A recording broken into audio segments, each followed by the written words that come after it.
Hello everyone and welcome to the channel. So in today's video, we will be talking about how Barcelona continue to want to cut the wages of the players and the workers. Then we are going to be talking about Puyol and his future with FC Barcelona. And then lastly, we are going to be talking about Riqui Puig, Fernandes and Junior Firpo. And so we are first going to start with the player wages. And so this is a topic that we have been talking about for the past 6 to 7 months ever since the pandemic did start, because the only reason why the club do want to cut the wages of these players is for the club to save money for themselves. Right now, Barcelona is not in their best financial situation. And right now, as we speak, as I'm making this video, the club continues to look for other ways to generate revenue. Because apparently with Barcelona selling the players like Luis Suarez, Rakitic, Arturo Vidal, and many other players, and cutting down that huge wage bill that Barcelona did have a couple of months ago, that is not enough apparently to Barcelona. And so yes, it's true. Like I explained in my previous videos, Barcelona has been one of the clubs that has been highly affected by this pandemic. And now we are here, right? What is the next move? What is Barcelona going to do next? And right now there is reports stating that they are going to continue to cut the wages of these players going into this 2020-2021 season. And it says here, according to Riqui Rodriguez,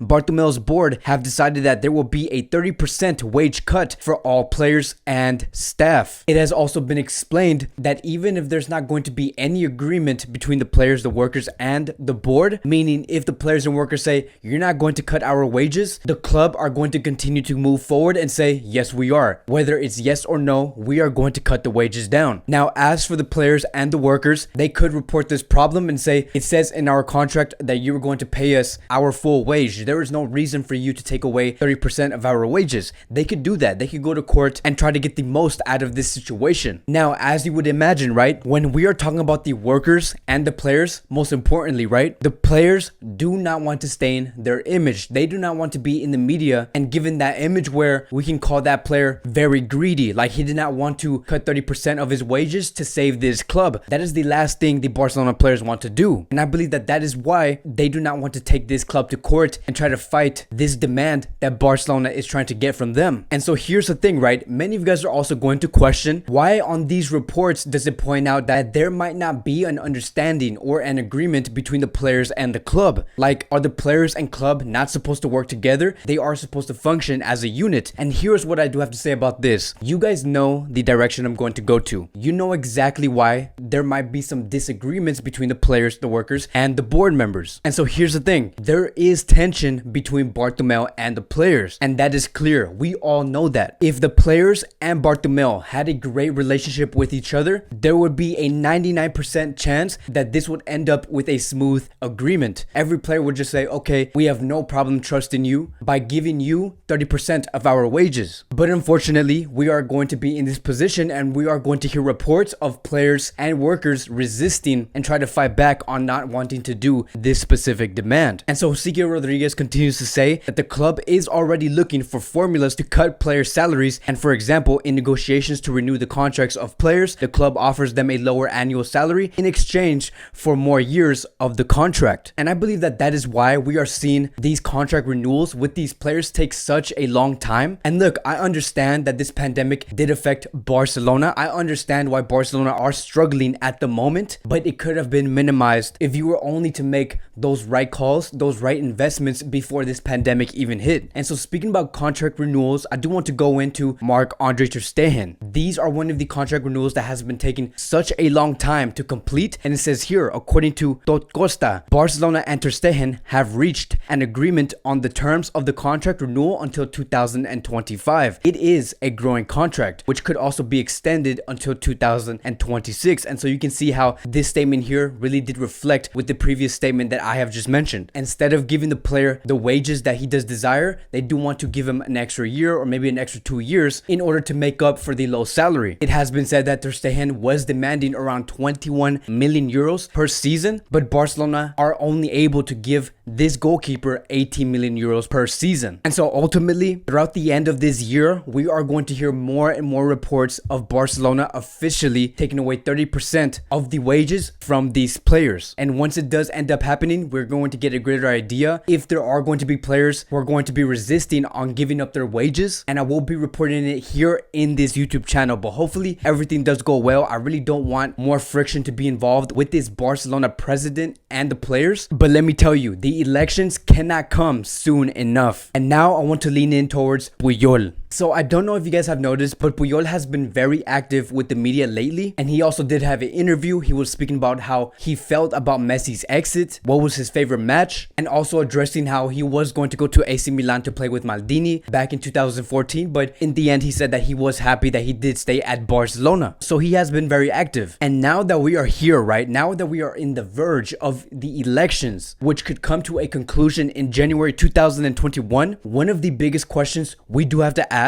is Puyol going to join the new Barcelona board? Because as we know, Puyol is very eager to join this Barcelona club. He does want to have a position within Barcelona. And it says here, according to Oriol Domènech, Puyol will currently not take part as any presidential candidate, but he has met with 5 possible pre-candidates. He has been offered the position of director and sports director, a position he liked the most. Depends on who wins, he could return in 1 year. And I'm just going to go based off the reports and what I have been hearing in these past 2 or 3 years, but I really do believe that Puyol does favor either having Laporta or Victor Font. One president has already been president about 10 to 12 years ago, and we also have another president, Victor Font, who has a great proper plan in place for this club. And so they do have their own reasons on why they should be the next Barcelona president in the next year. And coincidentally enough, these 2 presidents do favor bringing in Puyol and giving him a position within this club. They do want to work with a club legend. Now the ultimate question is going to lead towards Puyol making his final decision. Who does he want to work with, Laporta or Victor Font? But let me tell you, the fact that we are having 2 presidents favoring having Puyol in Barcelona is nothing new. We have heard back in 2019 that Bartomeu did want to bring in Puyol in, but Puyol did say that he did not want to tarnish his legacy. He doesn't want to stain his image because he does believe that working with Bartomeu will only harm him than do him good. And I absolutely agree with that. I honestly do believe that Puyol should stay far away from Bartomeu. Working with Bartomeu is the last thing you do want to do as a club legend. Look what happened with Abidal. He left through the back door and no one noticed that he did leave. And so I'm glad that Puyol is being patient and waiting for the right decision and the right moment for him to enter through the Barcelona doors. And Puyol does have some experience when it comes to player management. We can see here that he does work with other agents, which is Ivan de la Peña and Ramon Sostres. And so this is a trio that do run some sort of agency and manage certain players like Eric Garcia from Manchester City, Carlos Elenia from Barcelona, Oliver Torres from Sevilla. And so they do manage many players. He does have some type of experience. And I think that with Puyol having that great influence, knowing who he is and who he is to Barcelona, I really do believe that once he does take the position to become the sports director or the director of Barcelona, he will leave his mark within this club when he does start. And lastly, I do want to talk about Riqui Puig, Mateo Fernandes, and Junior Firpo. So we're going to run through these 3 players extremely quick, and starting with Riqui Puig. It says here, according to Fabrizio Romano, the intentions of Barcelona is to trigger the option in Riqui Puig's contract to extend for 2 more years and keep the player. Riqui Puig is ready to stay and he is happy in Barcelona. And this is huge news, right? Because if there was one thing that I am so confident on predicting is that I really do think that Riqui Puig is going to be staying at this club. I do not see Riqui Puig being loaned out to Sevilla or Real Betis or City or any other club, but stay at Barcelona. Because hearing this, knowing that Riqui Puig does want to stay throughout this season, knowing that Koeman has made it so clear that Riqui Puig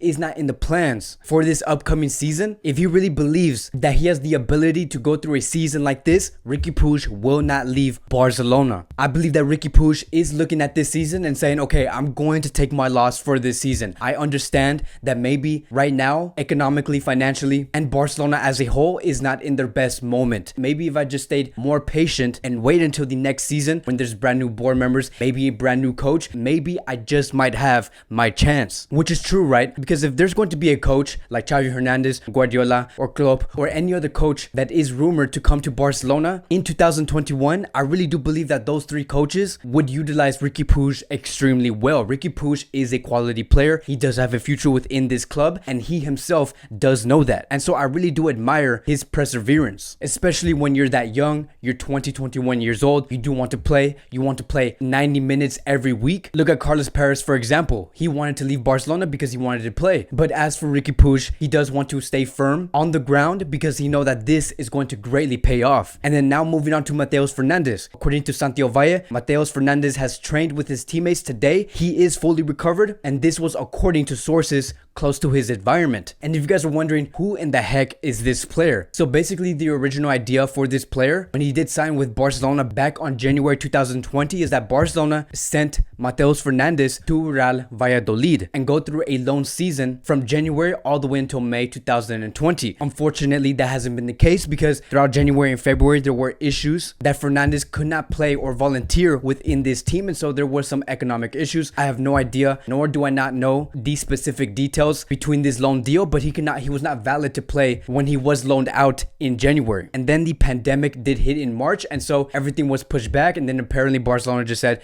okay, you don't have to extend your loan with Real Valladolid, just come with us and we will train you here in the summer. And since we are talking about Mateus Fernandes and wondering what are going to be his chances on playing with Barcelona, I just honestly do not see any chance, nor do I see Mateus Fernandes receive any minutes in this upcoming season. I understand that he is young, maybe he does have potential, but as of now, when it comes to this season specifically, I just don't see Mateus Fernandes getting any game time in the near future. And hopefully Mateus Fernandes and Barcelona can come to an agreement where there could be another loan option, so in the end he can go to a team like Real Betis or maybe Sevilla to gain that La Liga experience, to understand what it's like to play a 90-minute match within this league. And so now moving on to Junior Firpo, it says here according to Javi Miguel, Junior Firpo is definitely ruled off against Getafe. And so yes, it's true, Junior Firpo is injured, which does get Barcelona and us very alarmed because the other left back right now that's injured is Jordi Alba. And if you're going to tell me that we're going to have Jordi Alba and Junior Firpo injured for these next 3 or 4 weeks or whenever they do come back, what is going to be our solution? What is going to be Barcelona's next move? And I do believe that the only solution Koeman can bring up when it comes to having 2 left backs injured is Serginho Dest. Serginho Dest is that player that can play as a right back and a left back. This should also give us an idea of what our backline is going to look like going against Getafe. This is something that we are going to expand even more on in the pre-match preview, and so it's going to be very interesting to see Serginho Dest play a full 90 minutes against a very tough